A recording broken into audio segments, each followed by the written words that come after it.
ओम सभी को नमस्ते। ओम का उच्चारण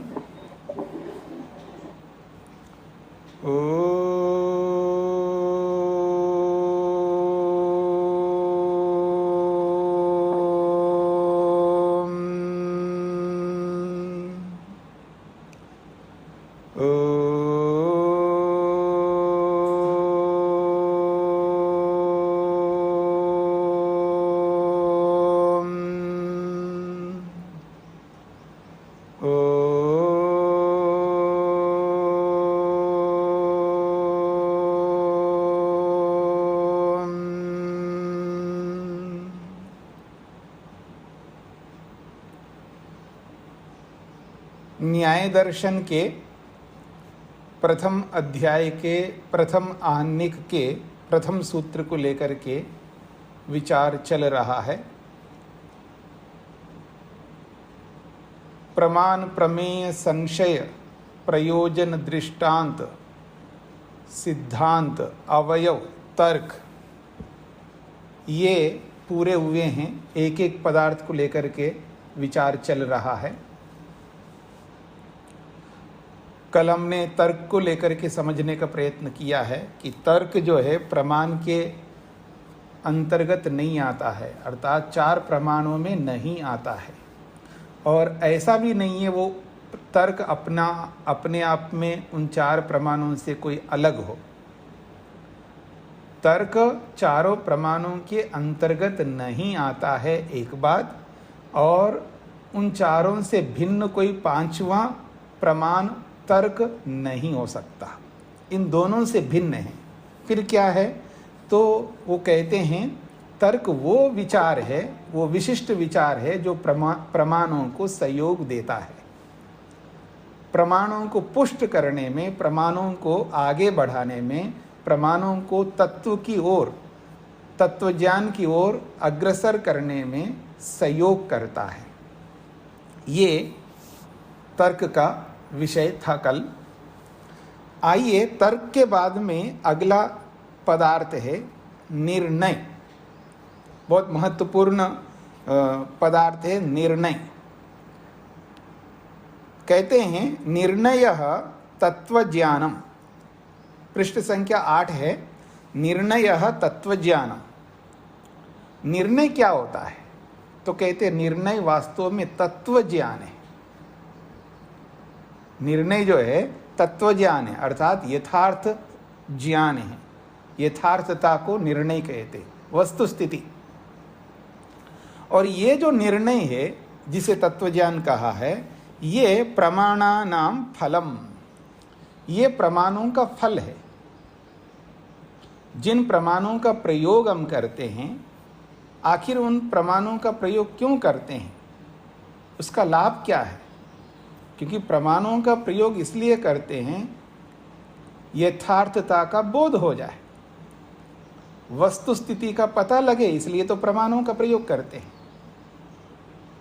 तो फिर उन प्रमाणों का फल यही है कि तत्वज्ञान, निर्णय, यथार्थता, यही प्रमाणों का फल है। तो कहा जा रहा है निर्णयः तत्वज्ञानम, निर्णय तत्वज्ञान है और प्रमाणानाम फलम, प्रमाणों का वो निर्णय रूपी तत्वज्ञान फल है। फिर कहते हैं तद अवसानो वादः। ये जो वाद होता है ना, जो पीछे हमने विचार किया था वाद को लेकर के, आगे भी बताएंगे। वाद क्यों होता है? यथार्थता को जानने के लिए होता है, सत्य को जानने के लिए होता है। सत्य कहो, यथार्थता कहो, तत्वज्ञान कहो, ये एक ही बात है। तो वाद इसलिए करते हम लोग, चर्चा इसलिए करते हैं ताकि सत्य को जान सके। और जब सत्य पता लग गया तो वाद समाप्त हो जाएगा, फिर वाद नहीं चलेगा। वाद तब तक चलता रहता है जब तक सत्य पता ना चले। सत्य तक पहुंचने के लिए वाद होता है, और जब सत्य तक पहुंच गए, सत्य की प्राप्ति हो गई है, सत्य मिल गया है, तो फिर वाद क्यों चलेगा? वाद तो रुक जाएगा। तो उस रुकने को ही अवसान कहते हैं। अवसान का मतलब है रुकना। हाँ जी, आगे कोई रास्ता नहीं है तो अवसान है वो, अर्थात एंड है, समाप्ति है। तो यहाँ पर अवसान का अर्थ है रुक जाना। तो तद अवसानः वादः, ये जो वाद है, ये वाद तस्य अवसान तद अवसान, उस निर्णय के या उस निर्णय तक चलता है, ऐसा कहिएगा। तद अवसान, उस निर्णय तक ये वाद चलता है, अर्थात निर्णय होने पर वाद समाप्त होता है। तो तद, उस निर्णय के होने पर वादः, वाद जो है अवसान, समाप्त हो जाता है। उस निर्णय तक वाद चलता है, तो उस निर्णय के होने पर वादः अवसान, वाद समाप्त होता है, रुक जाता है, फिर वाद नहीं चलता है। फिर कहते हैं तस्य पालनार्थम जल्प वितंडे, और ये जो जल्प करता है व्यक्ति या जो वितंडा करता है, वो किस लिए करता है? तो कहते हैं तस्य पालनार्थम, उस निर्णय के पालन करने के लिए, अर्थात उस निर्णय की रक्षा के लिए, तत्वज्ञान की रक्षा के लिए वास्तव में जल्प और वितंडा होते हैं। ये अलग बात है, व्यक्ति जल्प और वितंडा का दुरुपयोग करता है। वास्तव में शास्त्र ने जल्प और वितंडा का जो विधान किया है, वो इसलिए विधान किया है क्योंकि हर व्यक्ति में सामर्थ्य नहीं होता है कि वो सत्य को सत्य से ही सिद्ध कर पाए। मेरी बात पर ध्यान दीजिएगा, हर व्यक्ति के पास इतना सामर्थ्य नहीं होता है वो सत्य को सत्य के रूप में सिद्ध कर सके। यानी सत्य को सिद्ध करने के लिए केवल सत्य का सहारा लेकर के सिद्ध करे, ये हर व्यक्ति के बस की बात नहीं है। फिर सत्य को सिद्ध करना भी है, अगर सत्य को नहीं सिद्ध करेंगे तो असत्य की स्थापना हो जाएगी संसार में, असत्य का बोलबाला हो जाएगा। इसलिए जिस किसी भी रीति से सत्य को जिताना होता है, तो सत्य को सत्य से जिताने का सामर्थ्य किसी किसी में होता है, विरले होते हैं, अथवा यूं कहिएगा कि बहुत योग्यता चाहिए। फिर उस सत्य को सुरक्षित करने के लिए, उस सत्य की सिद्धि के लिए हम लोग जल्प और वितंडा कर लेते हैं। जिनके पास कम सामर्थ्य होता है वो सामने वाले को चकमा दे करके, सामने वाले को थोड़ा सा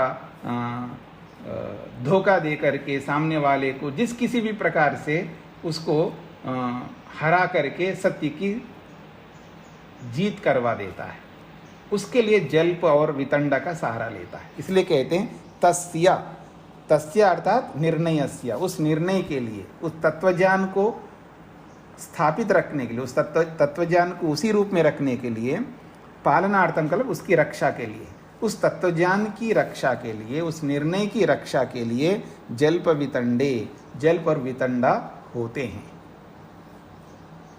तौ एतौ तर्क निर्णयौ लोक यात्रां वहता इति। तौ एतौ तर्क निर्णयौ, ये जो तर्क और निर्णय है, ये जो हम लोग तर्क करते हैं, विशेष विचार लाते हैं अपने मन के अंदर, किसी भी वस्तु को समझने के लिए एक विशिष्ट विचार मन के अंदर लाते हैं, जिसको आप तर्क शक्ति कहते हैं, ऊहा कहते हैं, ऊहा।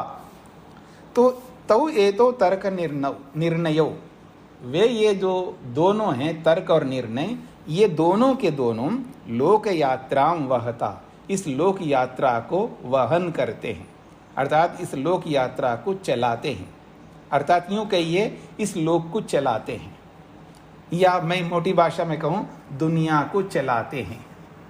दुनिया चल रही है, संसार चल रहा है इस तर्क और निर्णय के आधार पर। तर्क और निर्णय को हटा दो तो दुनिया नहीं चल पाएगी। फिर क्या होगा जी?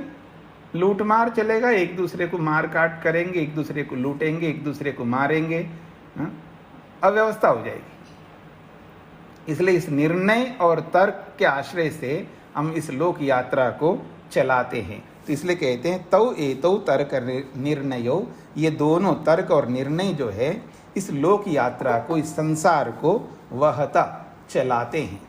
यानी ले चलते हैं ये दोनों। कहा जा रहा है सो अयम निर्णय, वह ये जो निर्णय है, सो अयम निर्णय, वह ये जो निर्णय है, प्रमेय अंतर्भूतः, वैसे ये निर्णय जो है प्रमेय है, ये प्रमेय के अंतर्गत ही आता है। सो अयम निर्णय, वह यह जो निर्णय है ये प्रमेय के अंतर्गत ही आता है, क्योंकि निर्णय जानने योग्य होता है ना, निर्णय तो जानने योग्य होता है। ये निर्णय का मतलब डिसीजन, जिसको आप इंग्लिश में कहते हैं, तो ये जो निर्णय है ये जानने योग्य है, और जो जानने योग्य होता है वो प्रमेय होता है। तो सो अयम निर्णय प्रमेय अंतर्भूतः, ये निर्णय प्रमेय के अंतर्गत आता है, अर्थात जानने योग्य होता है। जब प्रमेय के अंतर्गत आए तो इसको अलग क्यों पढ़ा है?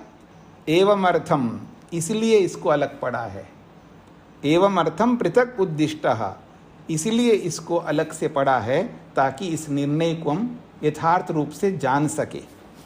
निर्णय जो होता है वो तत्वज्ञान होता है, निर्णय जो है ये प्रमाणों का फल होता है, ये निर्णय जो है वाद को समाप्त कराने वाला होता है। ये जो निर्णय जो है इस निर्णय की रक्षा के लिए जल्प वितंडा होते हैं। ये सारी बातें कैसे पता चलेंगे हमको? जब इसको अलग से उपदेश करेंगे, इसकी अलग व्याख्या करेंगे, तभी तो इन सब बातों का पता लगेगा। नहीं तो हमें इतना ही पता लगेगा प्रमेय जो है जानने योग्य होता है। तो यूँ तो बहुत सारे होते हैं प्रमेय जानने योग्य, इतने से पता नहीं चलेगा ना निर्णय क्या होता है। तो इसलिए इसको अलग पढ़ेंगे तो इसका लक्षण करेंगे, इसकी परिभाषा जो है अच्छी प्रकार करके इसको विस्तार से समझेंगे।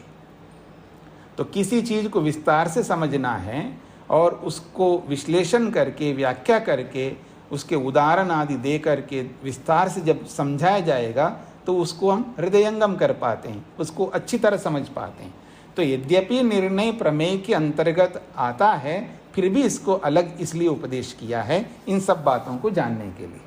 इसलिए कहते हैं वह यह निर्णय प्रमेय के अंतर्गत आते हुए भी एवं अर्थम, इस कारण से इसको पृथक उद्दिष्टा अलग से उपदेश किया है शास्त्रकार महर्षि गौतम ने। तो आगे बढ़ते हैं जी। तो आप लोगों को याद हो गए होंगे 16 पदार्थ, सबको याद है 16 पदार्थ? प्रमाण, प्रमेय, संशय, प्रयोजन, दृष्टांत, सिद्धांत, अवयव, तर्क, निर्णय। यहां तक हम पहुंच गए, निर्णय तक। अब उसके बाद आया है वादः, वाद। बहुत महत्वपूर्ण पदार्थ है वाद। वाद क्या है? वाद को समझने का प्रयत्न करते हैं। वाद खलु नाना प्रवक्त्रिकः, वाद खलु नाना प्रवक्त्रिकः। खलु का मतलब है निश्चित रूप से, वाद निश्चित रूप से नाना प्रवक्त्रिकः, प्रवक्ता, प्रवक्त्रिका का मतलब है प्रवक्ता होते हैं इसमें, अर्थात बोलने वाले होते हैं, अलग अलग बोलने वाले होते हैं वाद में। वाद अकेले में वाद नहीं होता है ना, वाद में तो अनेक हो सकते हैं, अनेक होते हैं, हो सकते कि अनेक होते हैं, कम से कम 2 तो होने ही चाहिए। तो इसलिए अलग अलग प्रवक्ता होते हैं वाद को करने वाले, यानी बोलने वाले, अपने अपने पक्ष को सिद्ध करने वाले अलग अलग होते हैं। एक ही व्यक्ति वाद किससे करेगा? वो वाद ही नहीं होगा। वाद तो दूसरे से होगा, तीसरे से होगा, चौथे से होगा, या जितने भी अनेकों से वाद होगा। तो कहते हैं वाद अलग अलग प्रवक्ता लोग वाद में होते हैं, या ये वाद का विशेषण है नाना प्रवक्त्रिका, अलग अलग वक्ताओं वाला होता है, यानी वक्ता वाला, अलग अलग वक्ता वाला वाद होता है। वक्ताओं वाला, अलग अलग वक्ताओं वाला होता है वाद, ये वाद का विशेषण हो गया। फिर कहा है प्रत्यधिकरण साधना, ये भी वाद का विशेषण है। प्रत्यधिकरण साधना यानी वाद में क्या होता है, जितने लोग बोलने वाले होते हैं सभी अपने अपने सिद्धांत को रखने वाले होते हैं या अपने अपने सिद्धांत को सिद्ध करने वाले होते हैं। तो प्रत्यधिकरण साधना का मतलब है अपने अपने सिद्धांत को सिद्ध करने वाले होते हैं। मान लीजिए दो व्यक्ति हैं, वाद कर रहे हैं, तो मैं अपने सिद्धांत को सिद्ध करने के लिए कोशिश करता हूं, मेरे सामने वाला जो है वो अपने सिद्धांत को सिद्ध करने के लिए कोशिश करता है। जैसे उदाहरण देता हूं मैं, पति और पत्नी हैं, अब दोनों के अलग विचार हो जाते हैं, किसी ना किसी विषय में होते ही है। पत्नी कुछ कह रही है और पति कुछ कह रहा है, दोनों के अपने अपने सिद्धांत हैं, ठीक है। तो अब पत्नी अपनी बात को सिद्ध करने के लिए बात करेंगी, बोलेंगी, और पति अपनी बात को सिद्ध करने के लिए बोलेगा। तो कहते हैं प्रत्यधिकरण साधना का मतलब है अपने अपने सिद्धांत को सिद्ध करने वाले होते हैं। प्रत्यधिकरण साधना का मतलब है अपने अपने सिद्धांत को सिद्ध करने वाले होते हैं। तो ये प्रत्यधिकरण साधना वाद ऐसा होता है जिसमें वादी लोग जो है बोलने वाले अपने अपने सिद्धांत को सिद्ध करने वाले होते हैं। फिर आगे कहा है अन्यतर अधिकरण निर्णय अवसान, ये भी वाद का विशेषण है। अन्यतर अधिकरण निर्णय अवसान, अन्यतर का मतलब है दोनों में से एक। अन्यतर शब्द का अर्थ होता है ये दोनों में एक को निर्धारण करने के लिए होता है। दोनों में से एक को निर्धारण करने के लिए अन्यतर शब्द का प्रयोग होता है। दो शब्द होते हैं, अन्यतर और अन्यतमा। अन्यतर और अन्यतमा। अन्यतमा का मतलब है बहुतों में से एक, उसको अन्यतमा कहते हैं। जैसे मैं कहूं एक है असुर और एक है देव, और देव और असुर जो है दोनों लड़ रहे हैं, और इन दोनों में से एक जीतेगा, उसके लिए कहेंगे अन्यतर। ठीक है, तो दोनों में से एक जीतेगा जी।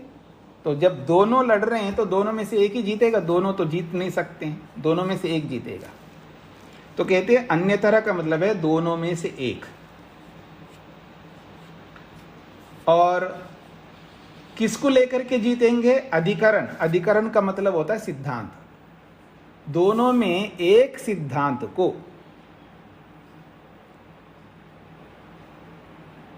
सिद्ध करने में वो लोग लगे रहते हैं। तो अन्यतर अधिकरण निर्णय अवसान। निर्णय का मतलब है निर्णय, जो अभी पीछे बोला था, तत्वज्ञान, और अवसान का मतलब है समाप्ति।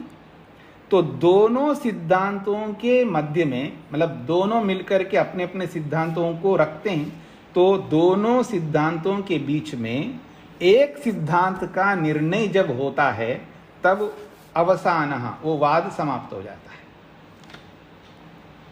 तो इसका अर्थ होगा दोनों सिद्धांतों के बीच में एक सिद्धांत के निर्णय होने पर वाद समाप्त होता है, ऐसा वाद है। ऐसा वाद है दोनों सिद्धांतों के बीच में एक सिद्धांत का निर्णय होने पर वो वाद समाप्त होता है। ये वाद का विशेषण है। ऐसा वाद है जिस वाद में दो सिद्धांतों को रखने वालों के बीच में एक सिद्धांत का जब निर्णय होता है तब वो वाद समाप्त होता है। ठीक है जी। अन्यतर अधिकरण निर्णय अवसान, ये सब व्याकरण का विषय है, इसलिए मैं वो सब खोल करके नहीं बोल रहा हूं।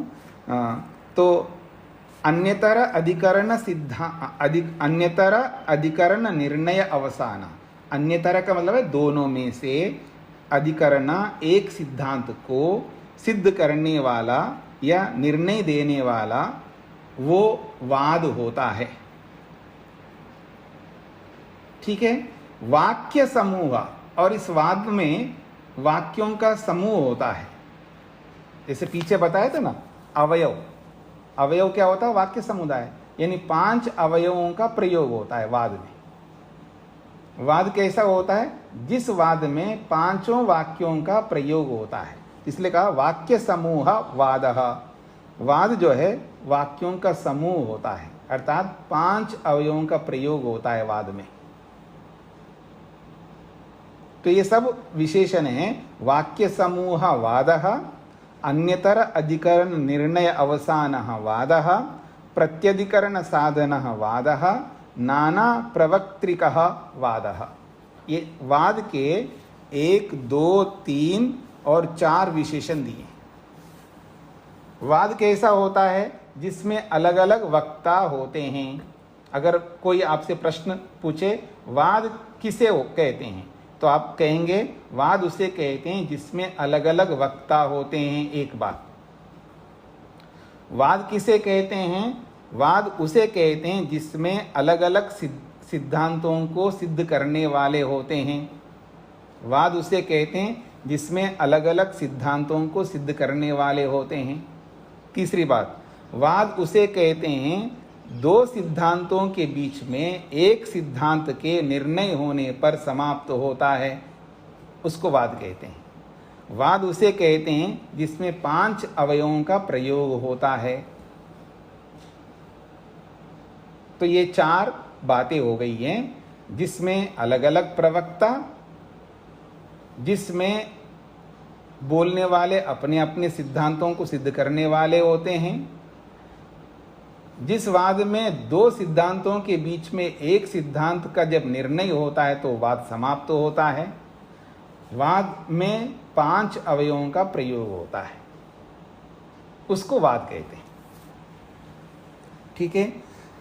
तो इन सब बातों को समझने के लिए, इन सब बातों को समझने के लिए पृथक उद्दिष्टः, अलग से इस वाद को उपदेश किया है। क्यों? उपलक्षणार्थम। उपलक्षणार्थम मतलब इसके ज्ञान करने के लिए, इसका ज्ञान करें हम सब। उपलक्षणार्थम, उपलक्षणाय अर्थात ज्ञान के लिए, इसकी जानकारी के लिए। वाद की जानकारी हमें हो जाए, वाद का ज्ञान हमें हो जाए, इसलिए इस वाद को प्रमेय होते हुए भी इसको अलग पढ़ा है।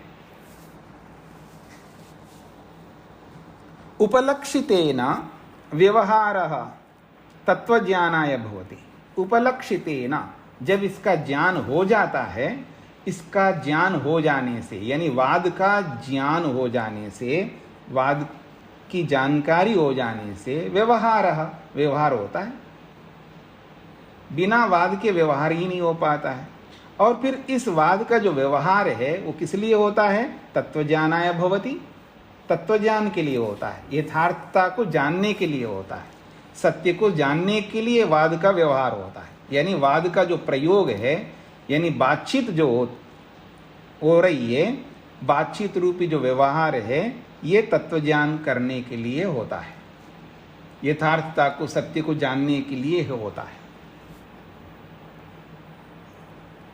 हाँ जी, आप सब लोगों को समझ में आ रहा है ना वाद किसे कहते हैं? सरल शब्दों में समझने का प्रयत्न करेंगे। वाद में अलग अलग वक्ता होते हैं, वाद में अपने अपने सिद्धांतों को सिद्ध करने वाले होते हैं, वाद में 2 पक्षों के बीच एक पक्ष का जब निर्णय होता है तब वाद समाप्त होता है। वाद में 5 वाक्यों का, 5 अवयवों का, पंचावयवों का प्रयोग होता है।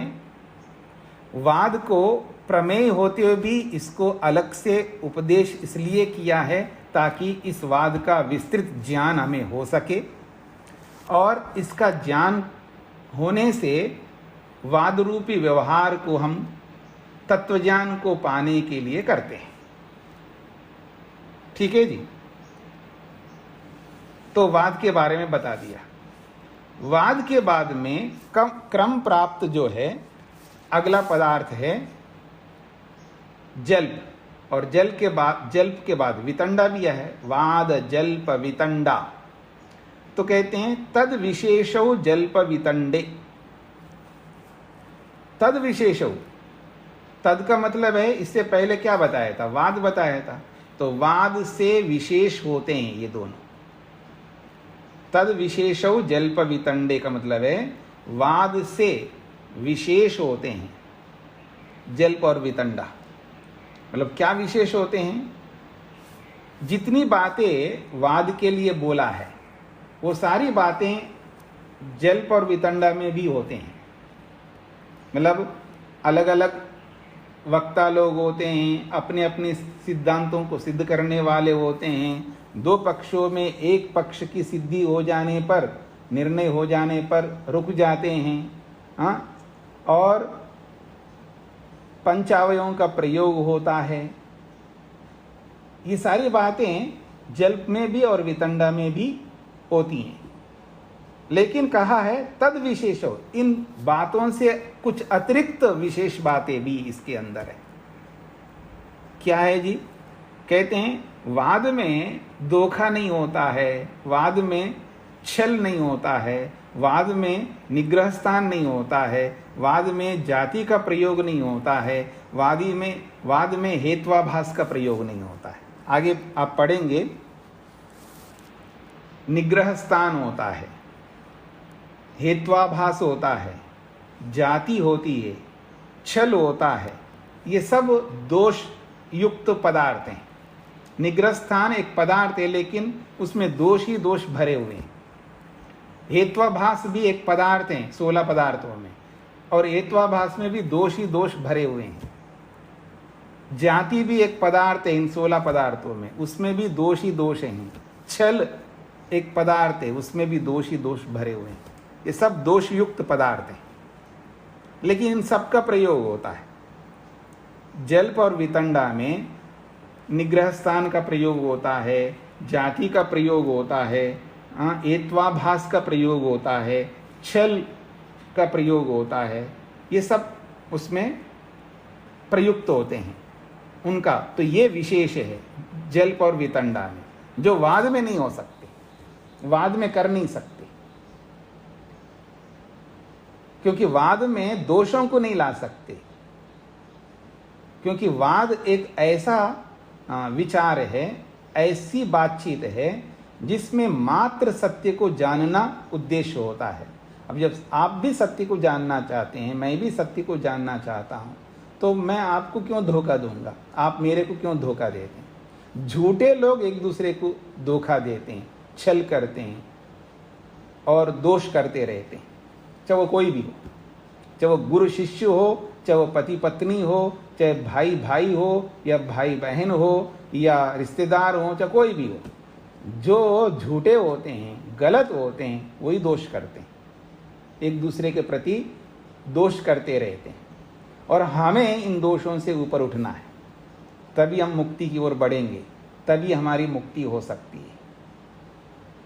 ठीक है, आज हम लोग जल्प कर रहे होंगे, वितंडा कर रहे होंगे, लेकिन इनसे ऊपर उठना पड़ेगा ना हमको एक दिन। इन सबसे ऊपर उठाना, अपने आप को ऊपर उठाना भी है, ऊपर उठना भी है। इस अहंकार को, इस द्वेष को, इस राग को, इन सब को हटाएंगे ना, तो सारे दोष हट जाएंगे हमारे जीवन में से। तो कहना चाहते हैं तद विशेषो जल्प वितंडे, वाद से ये जल्प और वितंडा जो है विशेष होते हैं। क्यों विशेष होते हैं उसका समाधान मैंने बता दिया है। इसलिए विशेष होते हैं, उसमें निग्रह स्थान, जाति, हेत्वाभास, छल, इन सब दोषों का प्रयोग होता है। आगे बताएंगे निग्रह स्थान किसको कहते हैं, जाति किसको कहते हैं, हेत्वाभास किसे कहते हैं, छल किसे कहते हैं, ये सब बताया जाएगा आपको। इसलिए विकल्प में मत मन लगाइए। आप मन को उसमें पता नहीं ये जाति क्या होती है, निग्रह स्थान क्या होता है, ये छल क्या होता है, हेत्वाभास क्या होता है, जो अभी बताया नहीं गया उसमें मन को कभी नहीं ले जाना। अक्सर आदमी क्या दोष करता है, जो बताया जा रहा होता है। ध्यान दीजिए, ये सबके लिए हर जगह ये नियम लागू होता है, ये यूनिवर्सल लॉ है। बहुत दोष हम लोग इसलिए करते हैं, बताने वाला जिस बात को लेकर के बता रहा होता है उसमें मन ना लगा करके उन चीजों में मन लगा रहे होते हैं जिसके बारे में नहीं बताया जा रहा है। नहीं तो आप तो बता ही तो रहे हो ना, जाति बोला आपने, निग्रह स्थान बोला है, छल बोला है, हाँ तो आपने बोला तो है, लेकिन बोला है, लेकिन फोकस किस में कर रहे थे हम लोग भाई? फोकस किस में चल रहा है? टारगेट कौन है हमारा? जल्प और वितंडा, इसको समझना है हमको। जब फोकस जल्प और वितंडा में हो रहा है तो आप अपने फोकस को निग्रह स्थान में कैसे कर सकते हैं, जाति में कैसे कर सकते हैं, छल में कैसे कर सकते हैं, हेत्वाभास में कैसे कर सकते हैं? उनकी परिभाषाएं तो बताई नहीं जा रही है। उनको जानने की चेष्टा क्यों कर रहे हो आप जल्प और वितंडा को जानने की चेष्टा करो। जल्प को समझो, वितंडा को समझो, उसमें फोकस करो, अपने मन को उसमें लगाओ। नहीं आपने तो बोला है ना, जाति होती है, हेत्वाभास होता है, निग्रह स्थान बोला जरूर है। उनको कैसे समझना है इस प्रसंग में? वो दोष है, बस इतना समझना, बात समाप्त। तो आपको जल्प और वितंडा समझ में आ जाएगा। और ये ना समझ करके आप इधर उधर उतरोगे पटरी से तो गए, फिर आप रास्ते से भटक जाएंगे। ऐसे हर जगह व्यक्ति करता रहता है, इसलिए समझ सकता है, सामर्थ्य है। अब एक बात बताइए, आपको नहीं समझ में आएगा तो कुत्ता, गधा, घोड़ा, सूअर को समझ में आएगा क्या ये सारी बातें? भगवान ने हमको मनुष्य इसलिए बनाया है क्योंकि हम मुक्ति को प्राप्त कर सके। और मुक्ति को प्राप्त करने के लिए जितने भी साधन होते हैं, और उन सारे साधनों को हमें जुटाने, मुक्ति को पाने के लिए जो जो साधन हो सकते हैं उन साधनों को हमें जुटाना है, जिससे हमें मुक्ति हो सके। और उन सब बातों को हमें समझना है जिनको समझने से मुक्ति होती है। और उनको समझने का सामर्थ्य हमारे में नहीं है। यदि ऐसा आपका सोच है तो ये आपका गलत सोच है। इसका मतलब सारा दोष भगवान पर जाएगा, याद रखना। क्योंकि भगवान ने आपको समझने का सामर्थ्य नहीं दिया, फिर भी आदमी बना दिया आपको। भाई आपको आदमी क्यों बनाया भगवान ने? क्योंकि आपके पास तो सामर्थ्य नहीं है समझने का। नहीं जी, मैं इतना बुद्धिमती नहीं हूं, मेरे को इतनी बातें समझ में नहीं आती है। ये आपका सोच है, पर भगवान का ये सोच नहीं है। भगवान का ये सोच है आप सब समझ सकते हो, क्योंकि बनाया आपको मनुष्य। मनुष्य बनने का मतलब है वो मुक्ति का अधिकारी है। मुक्ति कौन पा सकता है? कुत्ता, गधा, घोड़ा, सूअर और मनुष्य। इनमें से अधिकारी कौन है मुक्ति को पाने का? मनुष्य। तो आप सब मनुष्य हैं, इसका मतलब आप सब अधिकारी हैं। और इसका मतलब है आप सब समझ सकते हैं। क्यों अपने आप को दीनहीन बनाते हो? नहीं जी, ये तो बहुत सारी बातें हैं जी, आपने न्याय दर्शन में ये वो सब बता रहे हो, ये सब समझ में नहीं आती है। ये सोच निकाल दो अपने मन से, सब समझ में आती है, सब समझ में आ जाएंगी। रुचि पैदा करो, निष्ठा पैदा करो, हाँ, आकर्षण पैदा करो, प्रेम उत्पन्न करो, अपने आप को ऑनेस्ट बना लो, तो सब समझ में आ जाएंगी। बहुत आसान है। तो इसलिए विकल्प में मन को मत ले जाइएगा। तो यहाँ पर कहा है कि ये जल्प और वितंडा जो है वाद से विशेष होते हैं। क्यों होते हैं? तो मैंने उसका समाधान किया, क्योंकि ये सारी बातें होते हुए भी इनके साथ में वो लोग छल करते हैं, साथ में जो वाद में नहीं करते हैं। वो हेत्वाभास का प्रयोग करते हैं जो वाद में नहीं कर सकते। वाद में अगर आप छल करोगे तो फिर आपका वाद नहीं माना जाएगा, फिर वो तो जल्प हो जाएगा, वितंडा हो जाएगा। आप हेत्वाभास का प्रयोग करोगे तो वाद नहीं है। वाद में तो विशुद्ध आपको सत्यता को अपनाना पड़ेगा। जो सत्य है उसी को अपनाएंगे आप, असत्य को, अन्याय को अपना नहीं सकते। तो ये जाति, निग्रह स्थान, ये छल, हेत्वाभास, ये सब असत्य है, ये सब अन्याय है, ये सब दोषपूर्ण तत्व हैं। इनको हम अपना नहीं सकते। इसलिए कहा कि उस वाद से ये विशेष होते हैं, क्योंकि इनमें ये सब प्रयोग में आते हैं। और इनका प्रयोग क्यों करते हैं? तो उसका समाधान किया है कि तत्व अध्यवसाय संरक्षणार्थम इति उक्तम। देखिए, चौथे अध्याय के दूसरे आहनिक में 50वां सूत्र है। उसमें ये बात कही जाएगी। जल्प वितंडा का प्रयोग क्यों करता है आदमी, ये चौथे अध्याय के दूसरे पाद के 50वें सूत्र में जाकर के बताएंगे। तब तक आपको धैर्य रखना होगा। और संक्षेप से यहाँ बता ही दिया उन्होंने कि जल्प व्यक्ति इसलिए कर रहा है तत्व अध्यवसाय, तत्व के निर्णय के लिए, यथार्थता को समझने के लिए, और संरक्षणार्थम, और उसकी रक्षा के लिए, यानी सत्य की रक्षा के लिए।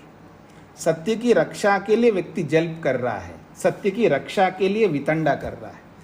तो जल्प और वितंडा का प्रयोग हमें सत्य की रक्षा के लिए प्रयोग करना है, तब तो हम अच्छे लोग माने जाएंगे। और सत्य की रक्षा करना उद्देश्य नहीं है, और सामने वाले को हराना ही है, और सामने वाले सत्य होते हुए भी उसको आपको हराना है। वो पति सही बोल रहा है तो भी पत्नी हराना चाहती है, अथवा पत्नी सही बोल रही है लेकिन पति उसको हराना चाहता है, या आप सबके साथ लगा सकते हैं। ये जो बातें मन के अंदर आती है, ये फिर वो दोष युक्त हो जाएगा। इसका मतलब हम मनुष्यत्व से नीचे जा रहे हैं। हमें मनुष्यत्व से नीचे नहीं जाना।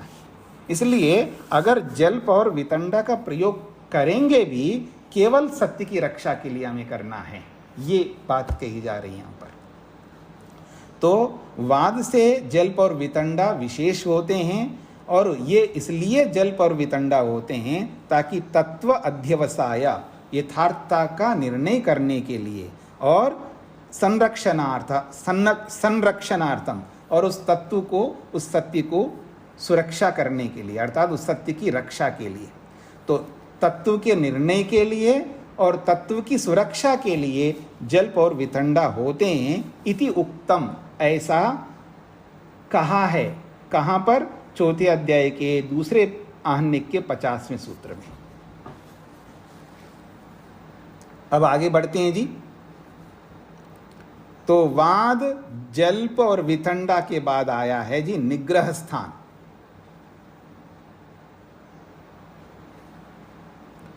और निग्रह स्थान के अंतर्गत ही हेत्वाभास आते हैं। निग्रह स्थान जो होते हैं, 22 प्रकार के दोष होते हैं निग्रह स्थान। और निग्रह स्थान को समझने का प्रयत्न करिए 2 शब्दों में। निग्रह स्थान को समझने का प्रयत्न करिए 2 शब्दों में। निग्रह स्थान किसे कहते हैं, इसको हिंदी में समझने का प्रयत्न करिएगा। वाद जब करे कोई व्यक्ति, बातचीत जब करे, और मैं आपसे उत्तर मांग रहा हूं, तो आप चुप बैठते हैं, बोलते ही नहीं, क्योंकि उत्तर ही नहीं है आपके पास में। तो आप क्या करते हो? चालाकी करते हैं, इसको कहते हैं चालाकी। चुप रहते हैं, बोलते ही नहीं। आप देखेंगे ना बहुत जगहों पर, चाहे पति पत्नी, सास बहू, गुरु शिष्य, सबके बीच में जब कोई भी बात हो रही होती है, तो चुप रहता है व्यक्ति। बोलने का अवसर है, यानी बोलना चाहिए था। बात को समझने का प्रयत्न है। जहां बोलने के लिए बोला जा रहा है तो भी नहीं बोला, हाँ जी दो ना उत्तर, आप नहीं दे रहे उत्तर, तो भी चुप रहता है। तो चुप रहना भी दोष है, उसको निग्रह स्थान कहते हैं। तो निग्रह स्थान का ये करते चुप रहना। चुप रहना निग्रह स्थान है। और दूसरा अर्थ है गलत उत्तर देना। उत्तर तो दे रहा है लेकिन गलत दे रहा है।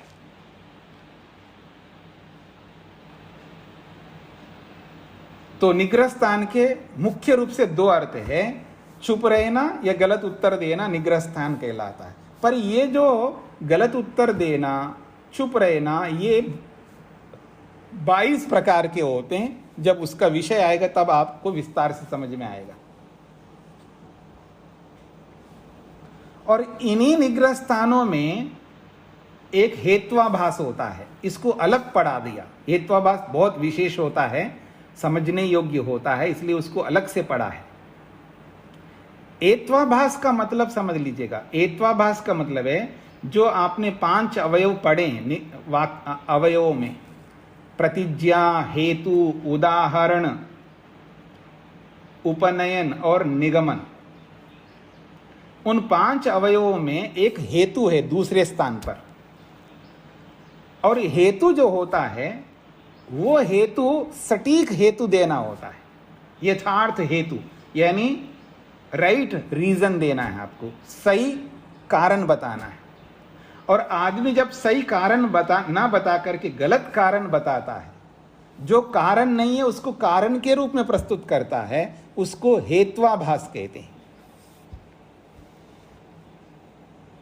अगर आप इसको संस्कृत में समझना चाहते हैं तो हेतुवत आभासन्ते इति हेत्वाभासाः, हेतुवत आभासन्ते इति हेत्वाभासाः।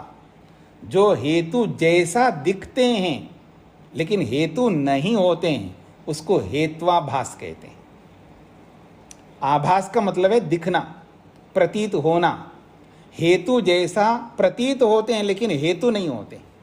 हेत्वाभास का मतलब है हेतु जैसा दिखते हैं लेकिन हेतु नहीं होते हैं, कारण जैसा लग रहा है लेकिन कारण नहीं होता है, उसको हेत्वाभास कहते हैं। तो हेतुवत आभासन्ते इति हेत्वाभासाः, जो हेतु के समान प्रतीत होते हैं उसको हेत्वाभास कहते हैं। और हेत्वाभास जो है 5 प्रकार के होते हैं। वो कैसे होते हैं, जब हेत्वाभास का प्रकरण आएगा तब आपको विस्तार से समझ में आएगा। जो हेतु नहीं होते हैं, हेतु जैसा दिखते हैं, वो हेतु जैसा दिखने वाले 5 प्रकार के होते हैं। और ये हेत्वाभास भी गलत उत्तर देने में ही आते हैं, इसलिए निग्रह स्थान के अंतर्गत होते हुए भी उनको अलग उपदेश किया है।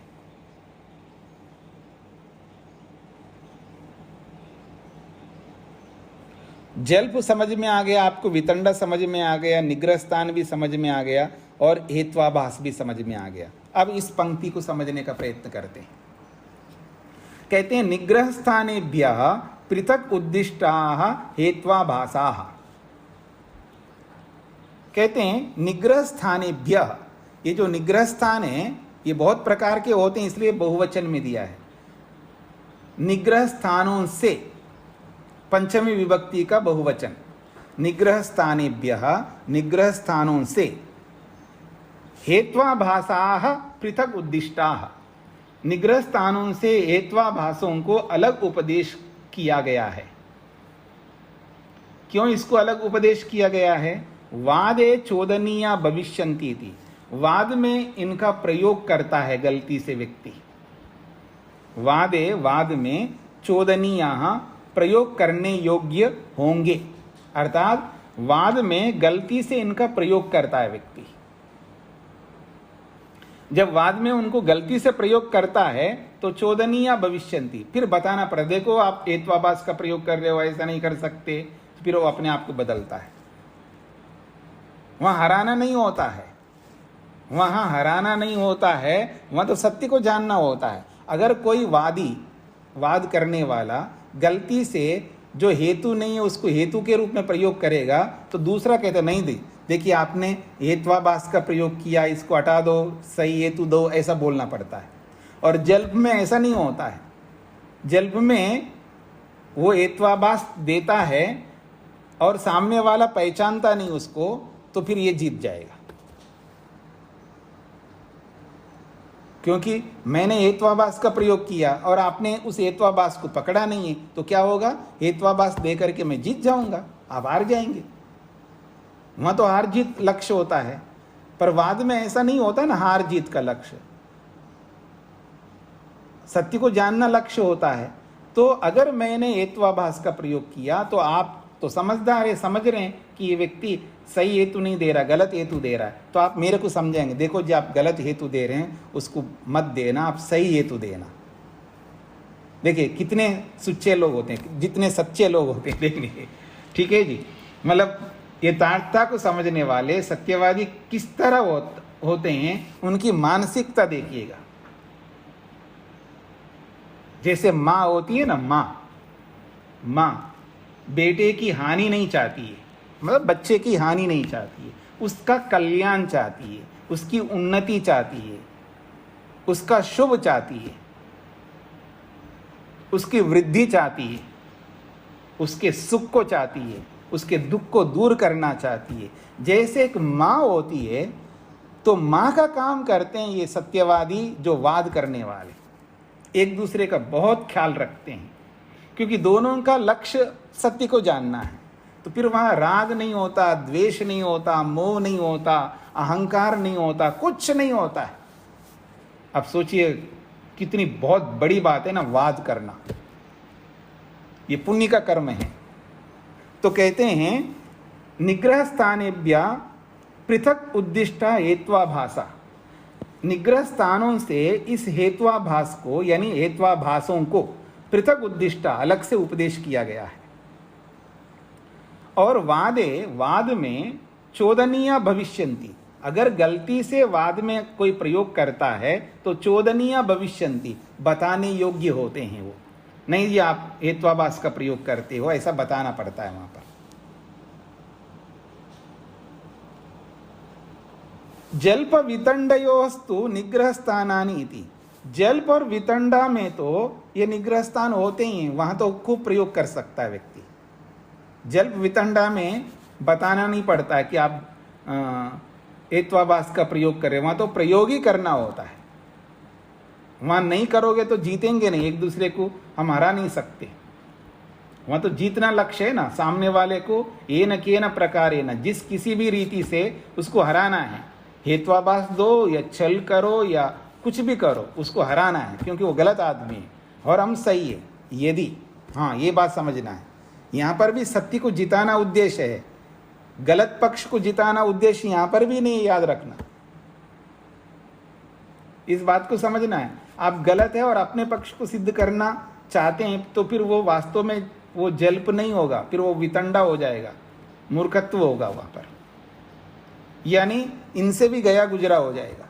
इसलिए वहां सत्य को जिताने के उद्देश्य से अगर आप छल का प्रयोग कर रहे हैं, जाति का प्रयोग कर रहे हैं, निग्रहस्थान का प्रयोग कर रहे हैं, हेत्वाभास का प्रयोग कर रहे हैं, तो ठीक है, कोई गलत नहीं है, क्योंकि आपको सत्य को जिताना है, क्योंकि आपके पास सामर्थ्य नहीं है अथवा आपने ऐसी योग्यता नहीं बनाई, ऐसे समझ लीजिएगा।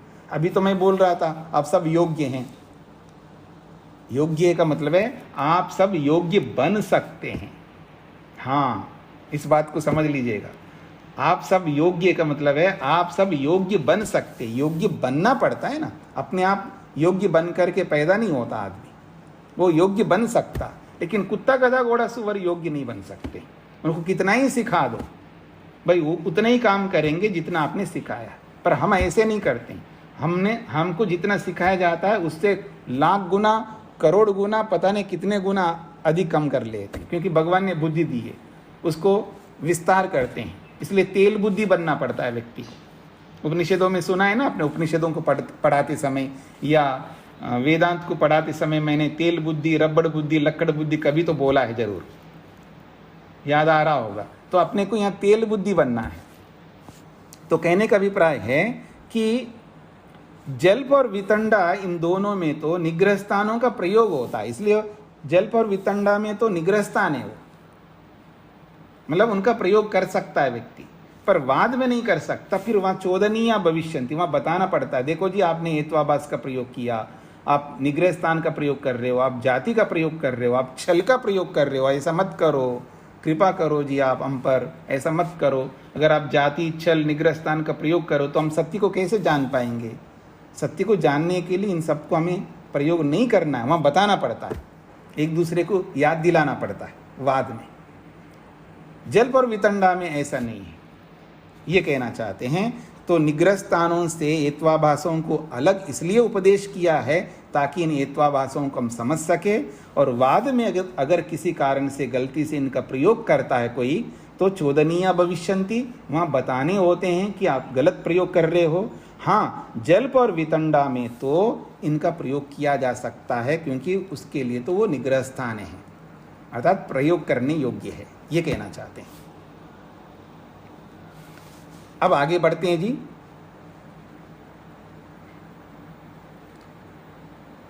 छल जाति निग्रह स्थानानां पृथक उपदेश उपलक्षणार्थम इति।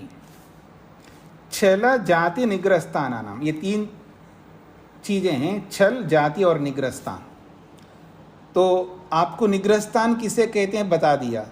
छल और जाति को समझ लीजिएगा। छल का मतलब होता है, ये छल को आप इस तरह समझ लीजिएगा कि धोखा देना, चकमा देना, इसको छल कहते हैं। जाति और छल में थोड़ा थोड़ा अंतर आएगा। जाति भी धोखा दिया जाता है, दूसरे को गलत ढंग से उस बात को रख करके अपनी बात को सिद्ध किया जाता है, पर जाति और छल में थोड़ा थोड़ा अंतर है। जैसे अविद्या होती है ना, अविद्या, राग भी अविद्या है, द्वेष भी अविद्या है, लेकिन दोनों में थोड़ा सा अंतर है ना। अविद्या, अस्मिता, राग, द्वेष, अभिनिवेश, सब पांचों अविद्याएं हैं, लेकिन फिर भी थोड़ा थोड़ा अंतर है सब में। तो ठीक इसी प्रकार से छल कहो, जाति कहो, निग्रह स्थान कहो, हेत्वाभास कहो, ये सब दोष युक्त है, ये सब दोष हैं, लेकिन इन सब में थोड़ा थोड़ा अंतर है। तो ये थोड़ा थोड़ा अंतर जो है वो आपको छल का जब प्रसंग आएगा, जाति का प्रसंग जब आएगा, तब आपको अच्छी तरह समझ में आएगा। वहीं इसको समझने का प्रयत्न करिएगा। बस यहाँ इतना समझ लीजिएगा, छल का मतलब है धोखा देना और जाति का मतलब भी गलत ढंग से सिद्ध करना, गलत ढंग से सिद्ध करने को जाति कहेंगे, ऐसा समझ लीजिएगा। और छल का मतलब है धोखा देना, चकमा देना। अब ये छल का मैं एक उदाहरण देता हूं, ये आपको आसानी से समझ में आ जाएगा। नव कंबलो अयम मानवका, नव कंबलो अयम बालका।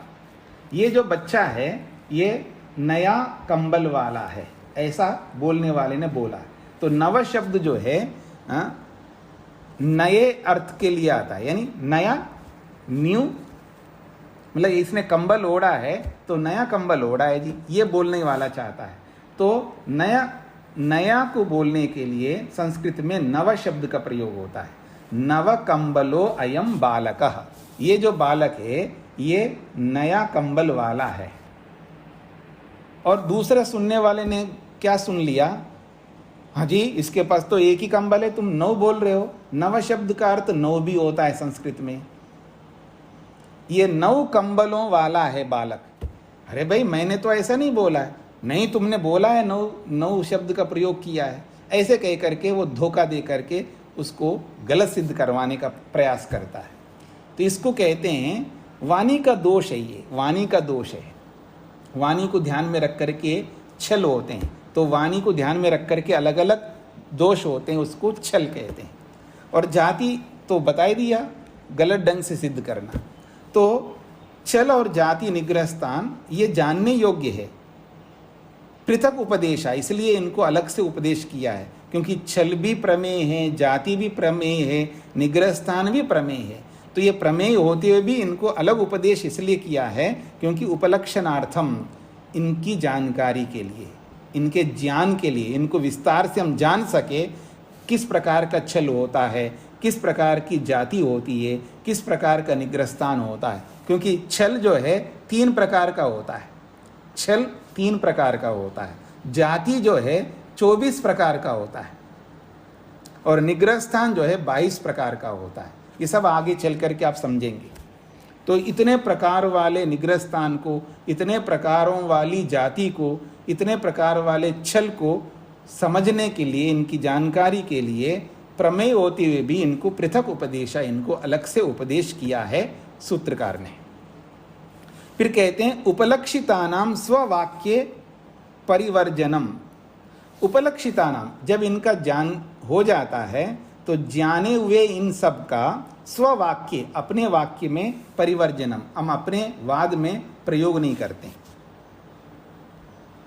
क्योंकि हम वाद करने वाले हैं। तो स्ववाक्य, अपने वाक्य में जब हम अपना वाक्य का प्रयोग करते हैं, अपना वाद प्रारंभ करते हैं, हमें पता लग गया उपलक्षिता, उपलक्षिता मतलब जाने गए छल जाति निग्रह स्थानों का, ये छल जाति निग्रह स्थानानाम का विशेषण है। उपलक्षितानाम छल जाति निग्रह स्थानानाम, जाने गए छल जाति निग्रह स्थानों का स्ववाक्ये अपने वाक्य में परिवर्जनम प्रयोग नहीं करेंगे, छोड़ेंगे, अर्थात अपने वाक्य में इसको जोड़ेंगे नहीं, छोड़ देंगे इनको, यानी इनका प्रयोग नहीं करेंगे।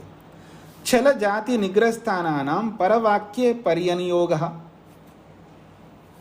और चल जाति निग्रह स्थानों का पर वाक्य दूसरे के वाक्य में अगर प्रयोग होता है तो पर्यनियोगा, वहाँ प्रयोग कर सकता है व्यक्ति, या उनको बताएगा तुम चल का प्रयोग कर रहे हो, जाति का प्रयोग कर रहे हो, निग्रहस्थान का प्रयोग कर रहे हो, इसलिए तुम हार गए, क्योंकि वहाँ खंडन करना है, उसको हराना है। तो पहले हम लोग निर्धारण करते हैं, अपने अपने पक्ष को जब स्थापित करने से पहले हम नियम कानून बनाते हैं कि हमको कैसी कैसी चर्चा करनी है। अगर आप छल का प्रयोग करोगे तो जब हम बताएंगे तुमने छल का प्रयोग किया और सिद्ध हो जाएगा तुमने छल का प्रयोग किया तो हार जाएगा। अगर तुमने जाति का प्रयोग किया तो हम बता देंगे तुमने जाति का प्रयोग किया तो तुम हार जाओगे, तुमने निग्रह स्थान का प्रयोग किया तो तुम हार जाओगे। ये सब पहले से नियम कायदे बनाने पड़ते हैं, ऐसे बातचीत नहीं होती है बिना कायदे नियम बनाए। और ऐसा अगर बातचीत करेंगे तो कैसे होगी बातचीत? पति और पत्नी, सास या बहू या गुरु और शिष्य आपस में बोलते जा रहे, नहीं तुम गलत बोल रहे, नहीं तुम गलत है, तुम गलत है, तुम गलत है, बोलते बोलते 1 घंटा तक बात किया, फिर कहते हैं नहीं मैं ऐसा कह रहा था, मैं भी तो ऐसे ही कह रहा था। अब भाई दोनों एक ही कह रहे थे तो फिर क्यों लड़ रहे थे 1 घंटे से? क्यों जी, समझ में आ रहा है ना? कई बार ऐसा होता है ना। तो ये इसलिए होता है क्योंकि उस बातचीत करने से पहले, अपनी अपनी बातों को रखने से पहले कुछ निर्धारण नहीं किया जाता है कि हम इसको लेकर के ऐसा बात करेंगे, अगर इसमें ऐसे से दोष आएंगे तो बताएंगे एक दूसरे को, जो भी है। तो सारे नियम कायदे बनाने पड़ते हैं, उसके बाद बातचीत होती है। और उस नियम कायदा बनाने से या नियम कायदा बनाए बिना अगर हम बातचीत करेंगे तो लड़ाई झगड़ा के अलावा और कुछ नहीं होगा, मन मुटाव के अलावा कुछ नहीं होगा, राग द्वेष के अलावा और कुछ नहीं होगा। इसलिए हमें राग द्वेष पैदा नहीं करना, मन मुटाव पैदा नहीं करना, झगड़ा नहीं करना, लड़ना नहीं। अगर आपको लगता है मेरे में सामर्थ्य नहीं है, मेरे को जीतना है, तो जीतो, इसमें कोई आपत्ति नहीं। कर लड़ना नहीं, लड़ने का मतलब है लड़ने का उद्देश्य जो है जीतना नहीं है, फिर वहां पर लड़ाई है। मतलब किसी को कीचड़ उछालना है, वहां बस उस पर उछालना है, उस पर कीचड़ उछालना है उस पर, बाकी जीतना उद्देश्य नहीं है। ऐसा नहीं करना है, जीतना है तो जीतो, हराना है तो हरा दो, लेकिन झगड़ा मत करो।